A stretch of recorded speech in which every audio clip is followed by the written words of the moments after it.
Hello, and welcome to all.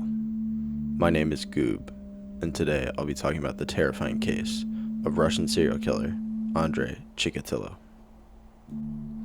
Before we get started, I can't help but mention that, unlike Western serial killers, people such as Andrei Chikatilo have not been covered as much in media.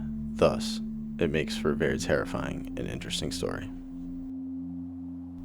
I also can't help but mention that nations such as the USSR at the time were covering up lots of information. It didn't release much publicly, so a lot of research has been done secondhand. Starting off, Andrei Chikatilo was born October 16, 1936, in Yelbochnoye, USSR, which is now a part of Ukraine. Due to his violent haunting of the region, locals started calling him the Butcher of Rostov.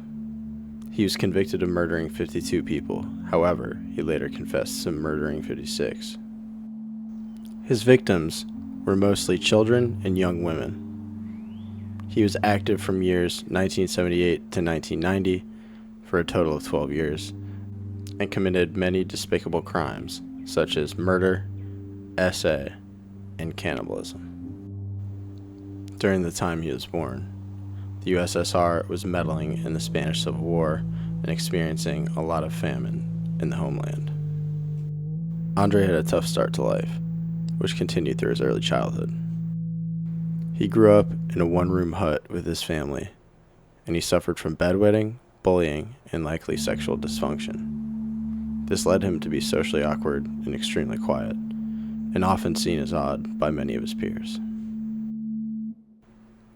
He also reportedly had feelings of sexual inadequacy, and he was possibly impotent from a young age, although we know this to be true about his later life. Disturbingly, like other serial killers, he had strange fixations. For him, it was the torture of Germans by Soviets in World War I. Later on, when I discuss how he treated some of his victims, you'll see that a lot of the things he studied, he repeated. In 1957, he was drafted into the Soviet military and served for 3 years until 1960. During his Cold War service, he worked as a radio communications specialist. Soon after leaving the service, Chikatilo married a woman named Fyodora, who he had initially met through his sister. However, their marriage wasn't all that happy. It was rather arranged and not based on romance. Despite Chikatilo's sexual dysfunction, which was recurring and a significant part of his psychological profile, the couple did have 2 children, a son and a daughter. Even though they were able to have 2 children, apparently it wasn't very easy. It's believed that their children were conceived with some difficulty, possibly through manual stimulation and artificial insemination. I'd like to mention that Fyodora, his wife, reportedly remained unaware of her husband's crimes for most of their marriage, only learning of them after his arrest in 1990. Shortly after getting married, he attended school at Rostov State and graduated in 1971 with a degree in education, and he became a teacher.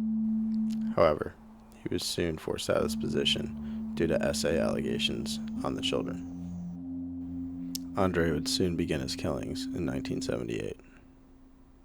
As previously mentioned, he preyed primarily on young victims at public transport stops around Rostov-na-Donu and some other cities. Now I'm going to get a little bit into how he marked his victims and how he really treated them. So this is the more, let's say, grave part of the video. So listen on if you'd like. However, it might not be for all of you. As previously mentioned, Andrei Chikatilo could not achieve climax. So to replace that, he used violence. So now I'm going to explain how he left his victims, and it's quite gruesome. So there's multiple characteristics, but primarily he left grave mutilations. Some of the characteristics are multiple stab wounds, eye gouging, genital mutilation. This included actually removal of the genitals, removal of breasts, and this is sometimes achieved through the use of biting. He was also no stranger to disembowelment and organ removal. However, the most gruesome part of his crimes was cannibalism. Evidenced by bite marks on many of the bodies recovered, he even admitted to chewing and eating the soft tissue of some victims. This reportedly gave him a feeling of power and release, similar to a climax that he wouldn't otherwise be able to achieve due to his impotence. Another trademark of his was how he would undress and position the bodies of the dead. A lot of victims were found partially or fully naked, and some were positioned in offensive positions disrespectful to the dead. Another thing Andrei did, circling back to women and children, Andrei would often single out women or children. Children often suffered the most and the worst mutilations.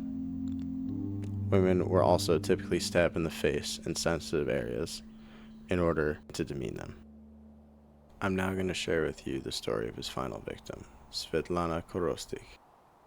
Before I tell you about her, I'd like to mention that in 1984 he got arrested for molesting a girl at a train station. However, the police misidentified his blood type and only served 1 year in prison, and the charges of SA were dismissed.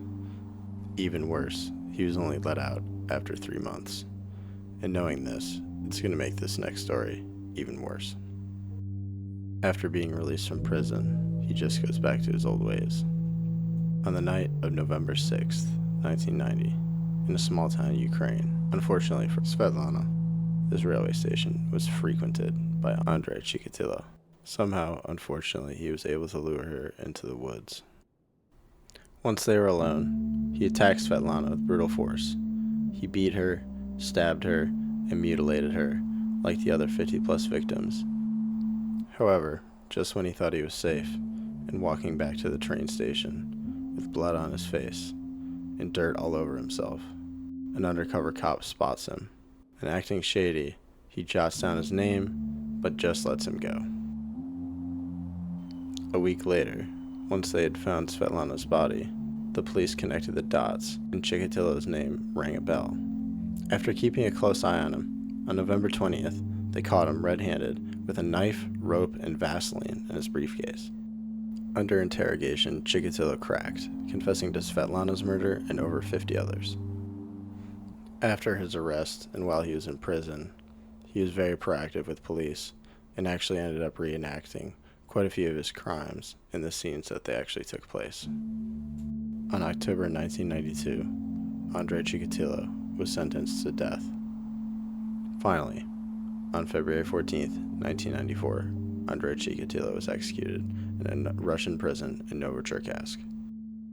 He was killed execution style, with a single shot to the head. I find this case particularly disturbing, not only because it was able to go on for so long, but he was able to reenact it for the cops, and I can't imagine how striking that would have been to get off a shift and really have to digest that a serial killer kind of showed you exactly how he did his murders. I also really want to mention how infuriating it is that the cops just let him go several times. The Russian justice system, they did not catch him when they should have, which I find to be quite horrifying, but also infuriating because this man could have been taken off the streets a hell of a lot sooner. Please like and subscribe if you'd like to hear more of this type of stuff, and let me know how I did in the comments, and maybe give me some suggestions for some future video ideas. Thank you all for listening. I've been Goob, and I hope you've enjoyed. Goodbye.